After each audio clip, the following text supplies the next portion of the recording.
Well, kia ora whanau. Good to see you all. My goodness, what a big crew we've got this afternoon, eh? Anyone would think you hadn't got anything better to do with your Father's Day. It must be level 4 lockdown in Tamaki Makaurau. Now, if you're seeing the screen, don't forget to post your comments. If you've got any questions, today, of course, is what we're loosely calling Whakapapa Thursday. And Whakapapa Thursday is all very much about us talking about what Whakapapa means, but more importantly, share your whakapapa with us as well. Have you got any burning questions?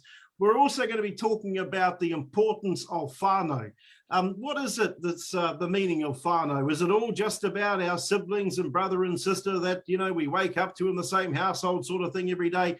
Actually, in the Te Ao Maori world, it's completely different. Whānau has a deeper and stronger and larger meaning than just about what might be happening in our own whares. And of course, joining me has to be one of the most incredible ladies, one of the most incredible doyens of all things Te Ao Maori. Her name is, of course, Dame Naida Glavish. Naida, welcome.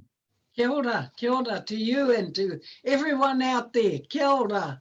Can I just say, you are looking extremely lovely this fine Thursday. It's like the angels have all of a sudden appeared in your whare.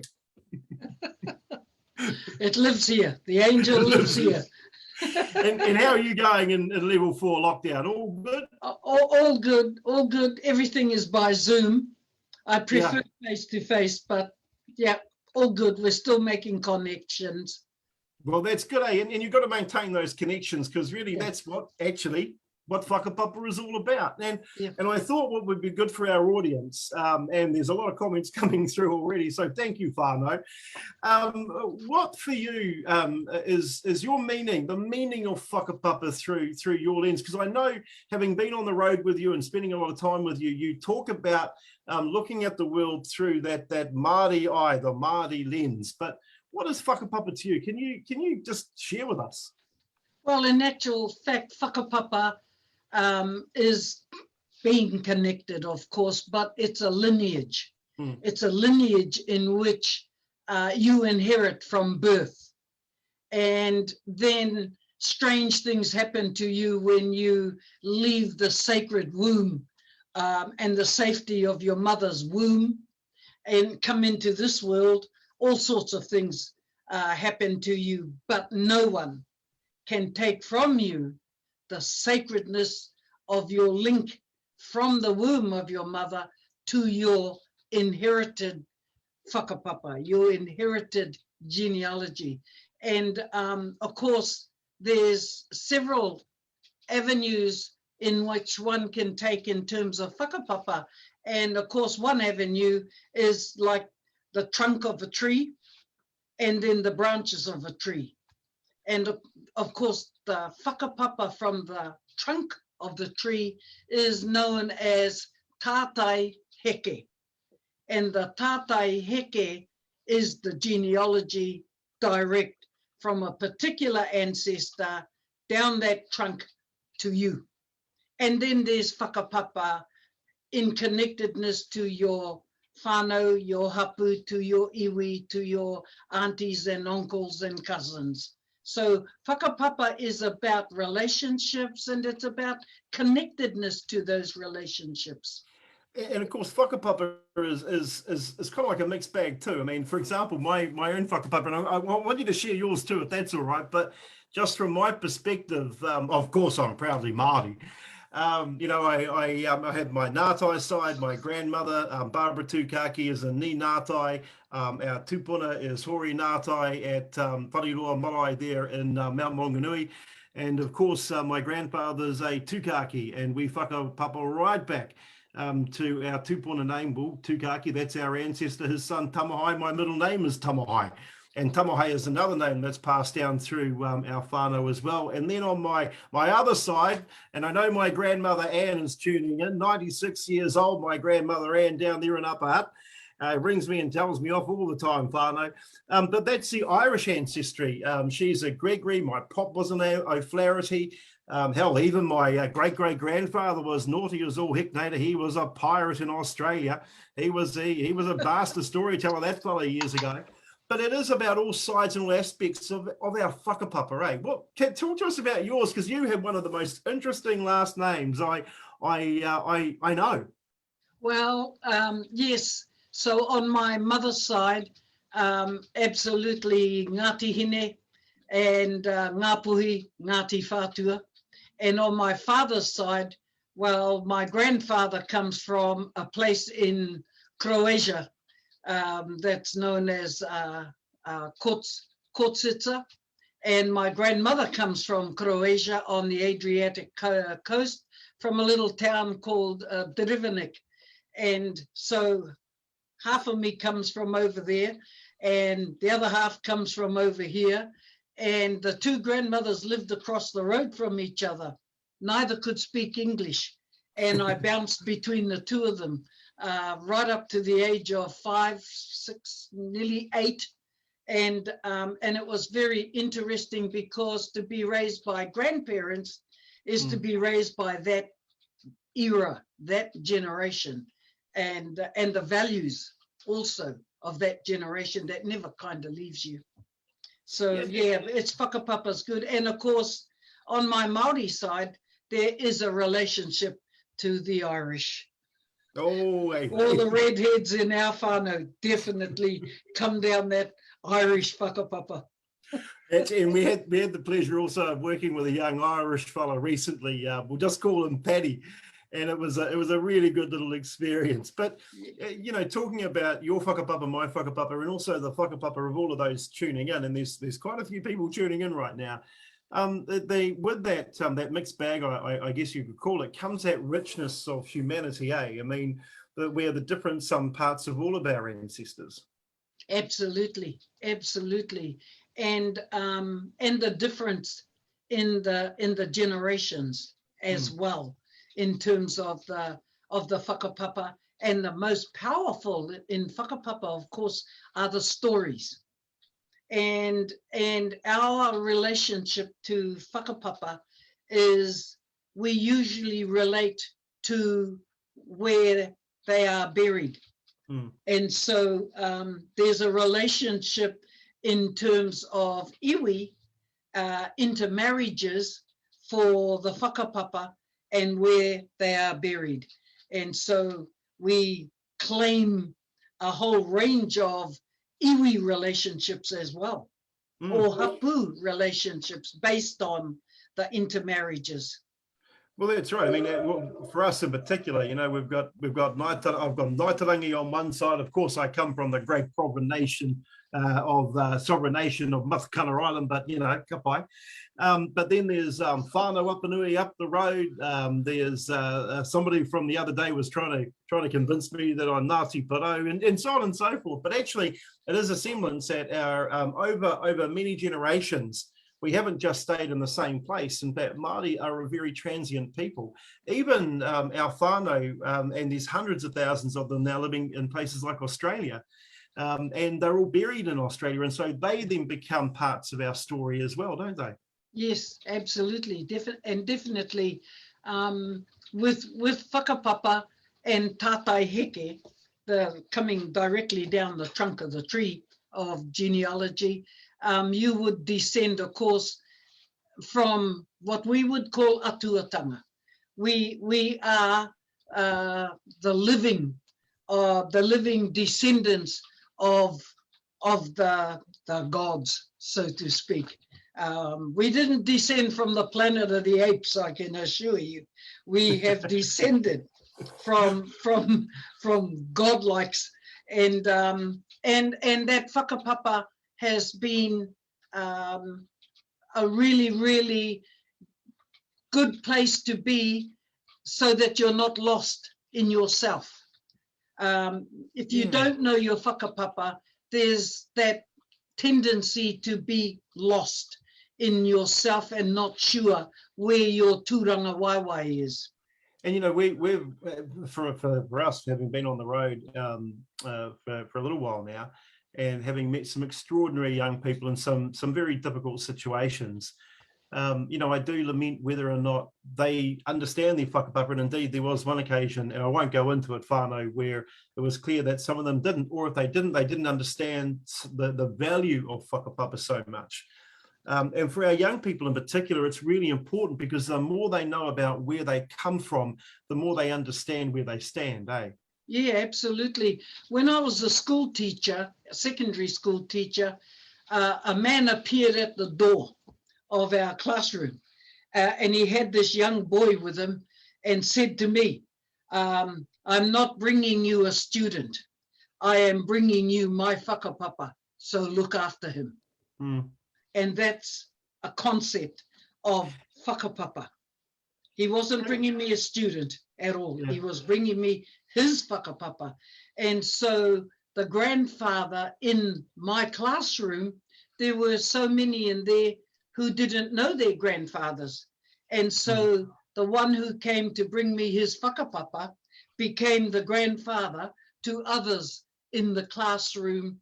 And he was happy to take on that role with the young in my classroom. And let's talk about whāngai as well as part of whakapapa, because we all have whānau that have been whāngai. Some appear early on in life, and then some take a while for them to rediscover their whakapapa through whāngai. But whāngai children and even those who are in adulthood, it's much more important for them to know where they come from too, because otherwise they spend years possibly in the void. So if I can explain Reo Maori and explain our living within an environment and understanding the environment we live in, the term whāngai came from the bird life. For instance, the pipi wharauroa is the bird that takes and just lays its eggs in anybody's nest. And then it lays its eggs and abandons them. And then the riroriro bird comes along and nurtures the eggs of the pipi wharauroa and until it hatches and until it's old enough to fly the coop. That's what whāngai is all about. It's about nurturing eggs that belong to someone else, nurturing babies, children that belong to someone else, gave birth to, but loving that as if you gave birth yourself. And so whāngai are as much of a whānau as those who were born within it. Absolutely. Well, let's also talk about whānau a little bit as well then, because whānau is complex. Well, not complex, but whānau comes in many different colours, numbers, branches, and feathers, eh? But I do lament, again, I'm lamenting whether or not we understand the concept of whānau and this mad rush of we're all moving so quickly and so fast through life these days. I remember growing up in Uphat, mum and dad didn't have much at all. But what they had, they worked hard. Dad was working 2 jobs during the week. He was a rubber worker at Dunlop's. He was a plumber and gas fitter and drain layer during the weekends, a roofer. Mum was working at a cafe at night, licenses at Ministry of Transport during the week. She was pouring pints at the RSA. One thing I remember about my mum is she would come home and she'd smell of donuts on the weekend, having worked in the cafe, and booze on weeknights because she was pouring pints. But whānau for us wasn't just about me and my little brother Michael, who's an exceptional young man, my sister Rachel, and even my older brother Reuben. Actually, it's more extensive than that. But just in that whānau concept of siblings, you've got a great way of describing the relationship between siblings. Can you share that? Well, in terms of whānau begins with the birth. That's the word to giving birth, kia whānau mai. And so whānau begins with the birth, the sacred wombs of their mothers. And in that, when I was growing up, for instance, in our little town on the shores of the Kaipara Harbour, home was whichever auntie's bread was coming out of the oven while you were walking past. And you called in and you stayed there and went back to school from there, and then went home, and no one missed you, no one looked for you, because you were home. You were in the community whānau at that time. And in terms of whānau and the embracing of whānau, you know, everyone born within a whānau is born, the firstborn is a mātāmua. And that mātāmua is born with a responsibility. It's not just being born first. The firstborn is responsible that the parents would take. When the parents are not there, the mātāmua steps in. And so from the mātāmua, we have the tuakana. And the tuakana is responsible for the teina, the younger one. Responsibility is what is born into whānau. And the brother, the tungane to the tuahine, is a responsibility the brother has for his sister. And the sister has towards her younger sister. And there's responsibilities within a whānau that have been, in some whānau today, forgotten and not given any consideration to, because that concept of whānau, tuakana teina, mātāmua, tungane, tuahine in the whānau is no longer used, and those terminologies and the responsibilities that go with those terminologies are no longer applied. And that's the sad part about it, until someone dies. And then the whānau kicks in. They do kick in. We're great in coming together, but it is interesting you say that, because we do sometimes it does feel as if, you know, often in life as individuals we get a little bit lost, and in today's fast world, like I said before, knowing what that relationship is, it's not just your brother or sister. There's a role that each one of us plays. And maybe that is something that we really need to get out there again, you know, make it very clear for the whole world to see that this is how it works. This is how it's always worked. Yeah. So it's more about rediscovering it, eh?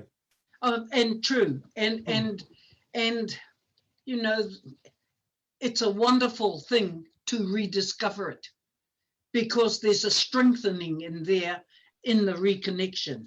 And for those who are born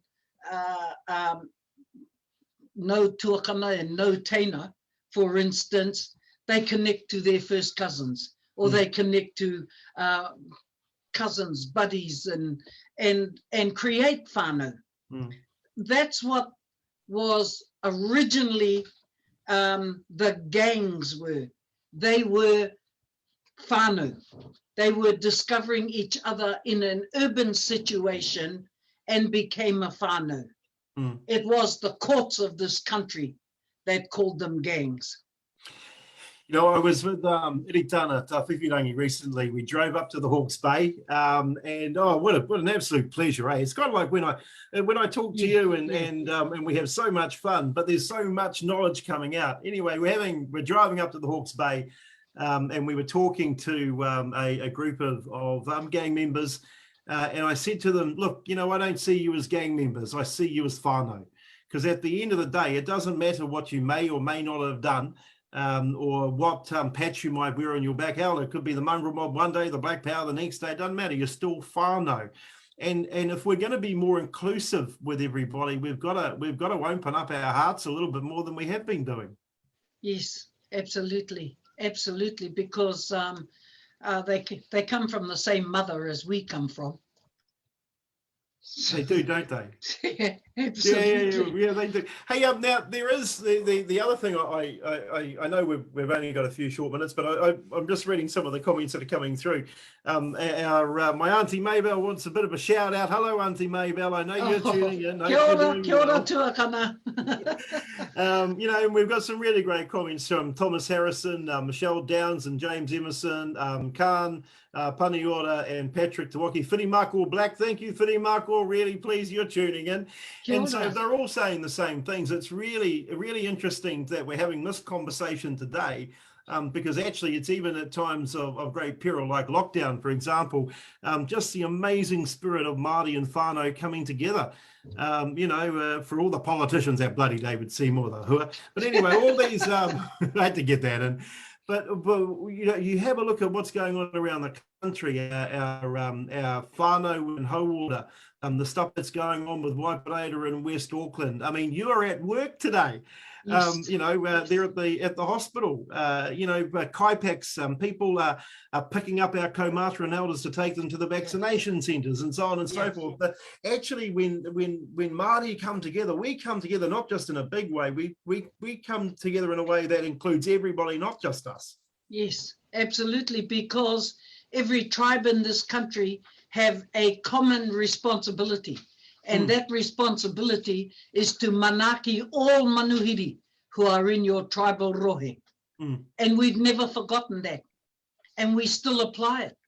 We apply it in our rohe, we apply it in our homes, on our marae. Everything that's us is manaki tangata.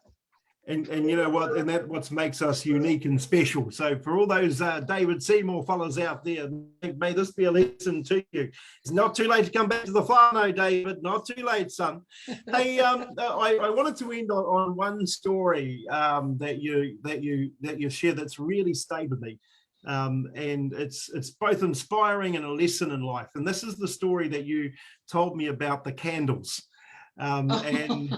Yeah, I love it. I want everyone to know this is not my story, right, you fellas? This has been told to me by one of the preeminent doyens of, as I said, of Te Ao Maori, Dame Naida Glavish. And I wonder, before we close off, could you share that, yes, that story? Of course. Okay, so thank you for that, Matthew. There were 4 candles glowing in a room, and as energy would have it, they were speaking to each other. And so the first candle said, you know what? I am the candle of peace, and I shine the light of peace to the world, but no one wants to see my light. Countries are at war with each other, and families are at war with each other. Brothers are arguing with each other. There's so much dissension in the world. No one wants to see my light, so I may as well go out. And bling, out went the candle of peace. So the second candle said, well, you know what? I'm the candle of faith. I shine the light of faith to the world, and if there is no faith, we can have no peace. And so I too will go out, and bling, out went the candle of faith. The third candle said, you know what? I am the candle of love. And of course, there is no love where there is war. And so there's no faith, there's no love, we can have no peace. And blink, out went the candle of love, leaving one candle glowing in the room. Then this child walked into the room. I have to say it was probably a Ngāti Whātua child that walked into the room and looked at the remaining candle and said, hey, what's the matter with your mates? How come your mates have gone out? And the remaining candle said, it's all right, my child, for you see, with me, I am the candle of hope, and with me, I can relight the other 3, which leaves us with a challenge to every one of us. Keep that candle of hope glowing, and with it, relight wherever we can the other 3 candles. Kia ora. And whānau, that's a really good lesson, a really good story to end on, because at the end of the day, whakapapa and whānau, and reconnecting with each other and with whomever, wherever they might be, even though we might all be in lockdown, the magic of the technology now enables us to still stay connected. And for all of our children out there, our tamariki, our mokopuna, our rangatahi, our young people, I still like to think I might be rangatahi adjacent, but I think I'm getting past that now. But for all of us, it is about maintaining that hope. Whatever troubles we might be going through, whatever might be happening in our lives, whatever struggles there might be, there is always that candle of hope that Dame Naida has talked about. And also it's in with each one of us to ensure that we keep those home fires burning. If you don't know your whakapapa, or you don't know where to learn about your whakapapa, trust me, all you need is a conversation with any Māori in town, and they'll probably line you up and tell you exactly where you come from. They might have a few choice words if it's me, but never be afraid to reach out. Dame Naida Glavish, it is an absolute pleasure to even be in your universe. You're an inspiration. You are probably one of the most knowledgeable people in all things Te Ao Maori I know, and if I ever run for political office, I'd love you to be the campaign manager. Be my privilege. It would be my privilege. Whanau, have a wonderful, restful rest of the day. Really love you, fellas. Make sure you heed those wise words, and remember, no matter where you are, don't put up with cone heads and hooers, even if they're your own whānau. Just give them a quick hug and a kiss on the cheek. Kia ora. All right, ka kite Naida, thank you. Mā te wā. Mā Kia te ora. wā.